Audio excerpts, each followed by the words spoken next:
কুমিল্লা মুরাদনগরে দীর্ঘ ৩০ বছর খাল খনন না হওয়ায় চরম বিপাকে স্থানীয় কৃষকরা। কৃষিকাজের জন্য প্রধানমন্ত্রী তারেক রহমান ঘোষিত খাল খনন কর্মসূচি দ্রুত বাস্তবায়নের দাবি জানিয়েছে এলাকাবাসী। এম ফজল ইসলাম ফয়সালের রিপোর্ট, জানাচ্ছেন শাশ্বতী সরকার। একসময় যে খালগুলো ছিল মুরাদনগরের কৃষি ও প্রাণ প্রকৃতির ধমনী, আজ সেগুলো পলি আর আবর্জনায় মৃতপ্রায়। গত ৩ দশকে কোনো সংস্কার না হওয়ায় অস্তিত্ব সংকটে উপজেলার অধিকাংশ খাল।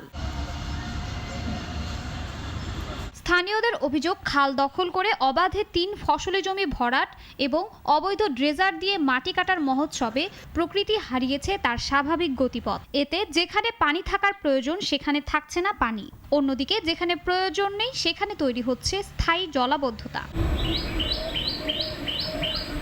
কৃষকরা বলছেন, সেচ মৌসুমে পানির অভাবে মাঠ ফেটে চৌচির হয়ে যায়, আবার বর্ষায় পানি নিষ্কাশন না হওয়ায় তলিয়ে থাকে শত শত একর জমি। আগে তো বাঁধ ছিল, আগে তো সরে হয়েছিল, বর্তমানে বাঁধ নাই। এখন সব রাস্তাঘাট বন্ধ বলেছে, এখন তো পানি আসে না, তো এখন নৌকো চলে না। আমার নিজের নৌকা আছিল, এখন তো নৌকা নাই, কারণ খাল বিল সব পুরো রয়েছে।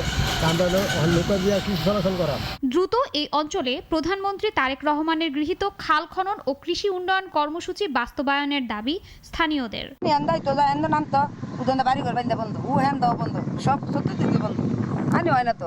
যারা নাকি গরু টরুর ফলে তাদের ঘাস ক্ষেত, এগুলোর পানির জন্য অনেক সমস্যা আছে। আমরা খালপাড়ের উপরের ক্ষেতগুলো অনেক উঁচু জায়গা, তো এই কারণে পানি ওঠে না। যদি খাল যদি ভালো করে খোঁড়ে তখন অনেক বেশি পানি হবে, তখন আমাদের জন্য অনেক উপকার হবে। কৃষি প্রধান মুরাদনগরের অর্থনীতি সচল থাকতে অবৈধ দখল উচ্ছেদ এবং জরুরি ভিত্তিতে খাল খনন এখন সময়ের দাবি হয়ে দাঁড়িয়েছে। শাশ্বতী সরকার, নাগরিক।